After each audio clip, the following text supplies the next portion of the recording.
Greetings, fellow artists, and welcome. My goal is to help you avoid the mistakes I've already made and to save money while you're doing it. Well, let's get on it. Today we're going to make gourdy turkeys. They are turkeys made from gourds and some cold porcelain. We're going to go step by step, and you're going to be able to do it. How do you know what bird to make? The gourd will tell you. See, this one's a longy-legged guy, and this one has no leggies at all. That's Sophronia, the chicken. Here's our gourd, and it's extremely ugly, and it's got a neck on it. The neck was made with a styrofoam ball on a stick, glued in there real good. First I shook out all the little seeds and guts of the gourd, and then I put some aluminum foil on there and kind of formed the neck, and then I wrapped the whole thing with masking tape and covered it with gold porcelain. Here it is. It's marvelous stuff. You can make all sorts of lovely things with it. You gotta condition it. Okay, so we've conditioned this. It's going to be two problems that you need to condition. One, if it's too dry, you can add a little oil.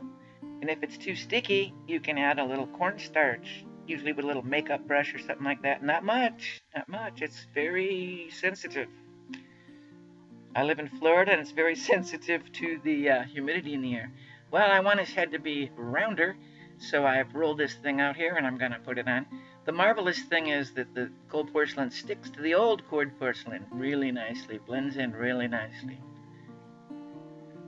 Well, we've got some head on there, but it's still ugly. We're going to deal with it. This is my magic wonder tool. I don't know what it is, but I wish I had 20 of them, because I can use it like a little rolling pin, perhaps. And at the end, it really helps blend in one piece of clay to the other. Yep, still kind of ugly, but now it's got a little head thing on there. So we're going to make progress. We're going to let this dry and add more as we need to. If you're a sculptor, you know the process. Alright, we've got the heads on him. Now we're going to put some features on him. He needs beaks, cheeks, and eyeballs. Going to condition the clay like always. Let's see, is this clay right?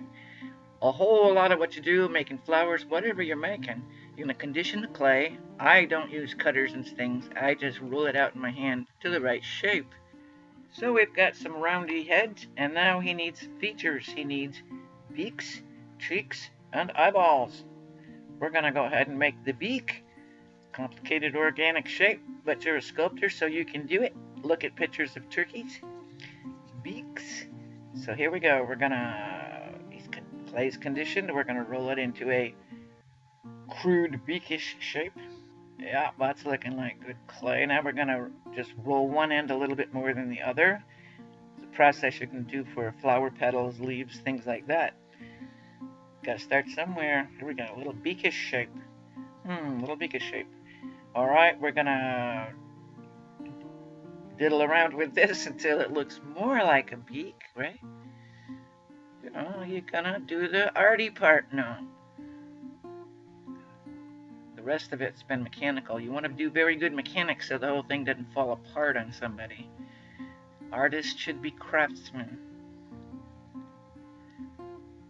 Beak. The beak turns down a little bit on end if you look at a picture of a turkey beak. And we're diddling. That's kind of beak shaped. Alright. Then we'll take my magic wonder tool and poke a couple of nose holes, because turkeys do breathe. And then I'm going to take my expensive engraving tool, which looks a lot like a pen, doesn't it? Because actually it is a pen. So I'm not going to make a straight line, I'm going to make a little curvy, smarty smile on him, a little self-satisfied smile on the turkey. And let's see how that looks. That's pretty good. That's pretty good. And of course, we're going to do it on the other side because he's got two sides. And I'm going to put the beak on the head where it should go. How do we know? We're going to use our eyeball and think about it a little bit. This needs to be wet. When it's wet, a little bit wet, it will stick better. And there we go. Sticking pretty good. Is that the right place? I'm not sure. Let me have a look. Yeah, that's pretty good. That's pretty good beak. But I'm not satisfied with the craftsmanship of it. I'm going to put a little string around there, and I'm going to take my wonder tool and I'm going to blend it in for added strength. And it's going to take a little while because you're going to do it so beautifully. Now let me show you what my wonder tool can do. Alright, I'm going to just move it down a little bit. See, it's rubbery and flexible. And look at how that clay blends into the other seamlessly. You won't see that if you do it right. So it's just going to be a nicely attached beak. Alright, we need more features. Here's one. We're going to make some eyeballs. They need to be the same size because your eyeballs are the same size, I think. Anyway, yeah, it's about the same size. You use that a lot when you're making flowers too. Maybe you need 6 petals the same size. So, here we go. There we go. Now, there's an eyeball. Look at there. You got to make that noise when you make a squish an eyeball like that. Okay. So, here's our other eyeball.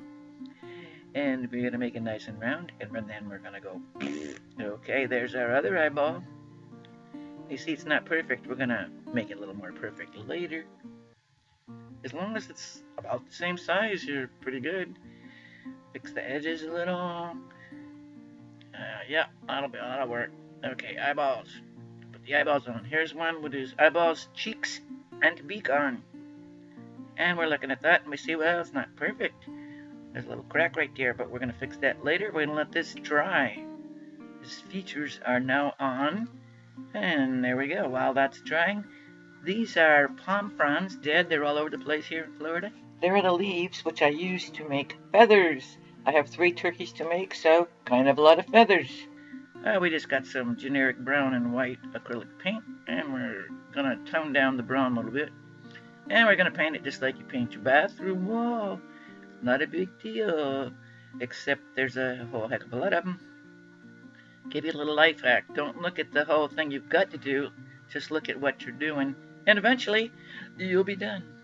Well, there they are. Look at they're done. Oh, here's a cheap Arctic. Here, see this brush? It's what you call a junk brush. Most people would throw them away. I love them. They're all raggedy. I'll tone down that white a little bit to make the feather markings. And you see, since it's a raggedy, horrible brush, which makes good fur and grass and stuff like that, by the way. And we're just going to go around here. We're going to put feather markings on. Not hard at all. You can see that. Oh, look at, and that's what a turkey's wing feathers are sort of like. What are we doing here? Well, we've got 5 feathers. 5 feathers for the wing, and 5 feathers for the tail. A little bit larger feathers. Well, we're going to color this clay. We dipped it in the brown because it was handy, and that made it very wet, so we're dipping it in the cornstarch and conditioning. It's going to be his shoulders that's going to attach his wing to his body. And we're conditioning. And we're forming it a little bit. Usual deal, roll it in a circle. Roll the edges a little bit smaller. The shoulder's going to get smaller toward the end. You see how that works? A little like, sort of like half moon. Alright, and we're going to fiddle with that, which is going to be a shoulder. Slight curve, because don't forget the body of the gourd is round, so it's a slight curve. Let's try these out. And I say, oh, one of them's too long. He's got to go. And then they just stick in to the shoulder that you made. You stick in, don't forget there's a lot of glue in that stuff. And it's sticking them feathers in there. Check them. Oh, they're pretty good. They're alright. They're spaced okay. And it's sort of a little slight curve to the shoulder. Stick a toothpick in it. That's good. I'm gonna, oh, I think I'll texture it a little bit. Put a little texture in there. You don't have to. Maybe just have some handy texturing tool hanging around. There you go. And there he is. And I'm going to just stick him in some styrofoam and let him dry like that. Alright, here's our birds. We've got, all you do is dampen the body of the bird, get 3 turkeyish colors, which is dark brown, light brown, and kind of a creamy color. Mix up little cups of that, very little cups of that. Pour it around the dampened, what do you call it? Gravity will pull it down. So that's not a hard thing. You need a drop cloth. You know, it'll just run down and look kind of abstract, turkeyish. That's easy, let it dry. Cheap art tip. Here's my expensive palette. It's a foam plate. And there's my paint. And it's not much paint. By the way, the paint you buy at the hardware store is acrylic paint. And it's much cheaper. A lot of people that do murals use that paint. You can mix any color from the primaries. Almost any color. But that's a whole different subject, isn't it? Now we're going to try to make the beak color, which is a little bit of a complex color. It's not orange, okay? Too much red. That's not quite the beak color. And this is how you mix colors. You just think around with them until they look right. And I'm thinking I need a little more yellow on the beak. Da-dee-da-dee-da.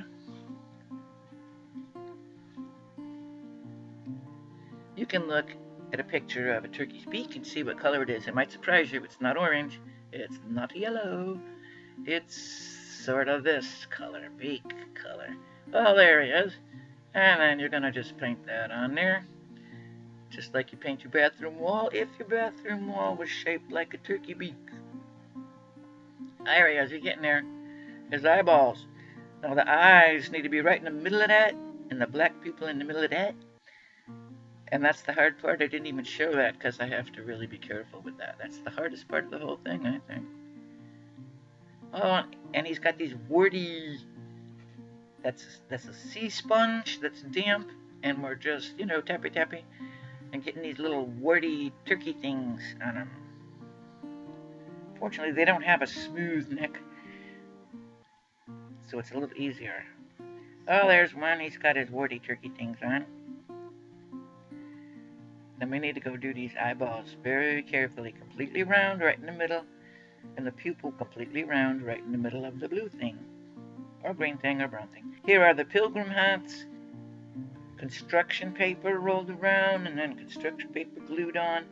The base, where I'm holding it, is actually cut out of a foam plate, so it's a little bit sturdier, I guess you'd say. And we'll diddle with them and remove any cracks or abrasions or whatever, and we'll paint them a couple times. Now I'm going to strengthen the wings and those little paper hats with one of three things. I happen to use Mod Podge because it was handy. I might use triple thick polyurethane, but they need to be strengthened because we don't want our stuff to fall apart when people take it home. Oh my God, there's your turkey on meth. Okay, we've got the round eyeballs, and expression is very important. Turkeys do not have a very expressive face. You got to do it all with the eyelids. This is the eyelid. I made a little lavender clay, and it's not much, is it? And you're going to watch. You don't make them pointing down when you make these eyelids. He'll look angry. You don't make them pointing up, or he'll look sad and make everybody sad at Thanksgiving eating turkey. You want to make them, I don't know, kind of humorous and cartoony. So we're going to form this eyelid. I think it's pretty good. I'm going to try to see. It needs to go sort of like halfway over the pupil. We don't want staring eyes. Oh, you don't want to stick, huh? Well, you're going to stick, I'll tell you what. So we're going to stick that on there. And we'll use our magic tool later to smooth it on perfectly. So you see, he looks a little, I don't know, sleepy. Maybe he's a little, you tell me what he looks like. But the expression of the eyes is very important. There we go, there's his eyes. Halfway covered. He doesn't look like he's on drugs anymore. He's looking a little, like a little bit of a wise guy, perhaps. There's the other one, my skinny one. He's got a slightly different look because, hey, we're all different. We all have slightly different looks. So that's okay. Now what does he need? He needs a wattle. He looks like a cartoony bird head. But turkeys have a wattle, which is that horrible fleshy thing hanging down. So I've sort of formed it there. It's kind of long and dangly like that. And then, oh, it's too fat. We're going to thin it out a bit. And I'll show you how to attach the wattle. Now I put some red in there, but I'm thinking I might have to add a little red after when we're all done and we're tickling the whole thing up. So So here we go. There's Mr. Turkey. He needs a waddle. Gonna put it right there, right there, going back. That'll go back under his hat when that's all done. And amazingly, you just attach it up at the top, and it'll hold. See it nicely like that. And the waddle is kind of an ugly, wrinkly thing, but yet it's characteristic of a turkey, and you need to do this. And then I'm thinking, maybe it needs a little bit of, maybe it needs a little bit of texture. Of course, you'll be making all these decisions yourself. So I'm going to go, how about some texture? So I'm going to texture it a little bit with my magic tool. You could use anything you can think of to texture it. Now that's going to dry. And you see I did add some red to that. So here we go. We need to put wings on this booger. There's our wings, all nice and dry and reinforced. Ready to rock and roll. Now where are we going to put the wings? This is a gourd. It's not too thick. It's not too thick. You can poke a hole in the gourd to put your toothpick in to hold the whole wing. So here we go. I think that's called an owl, A-W-L. But whatever you have, maybe a little drill or something. But it needs to hold the toothpick. Be about toothpick size. And then I'm thinking, okay, there's one there and one there. And as you'll see, that's wrong. That's not the right place. No, the wing should not go there. And will I realize it in time? Yeah, I can look at it. That don't look right. No, it goes right there. Oh, that's different. All right, so now we're going to poke a hole there, just like the other one. It's not too hard to poke a hole in the gourd.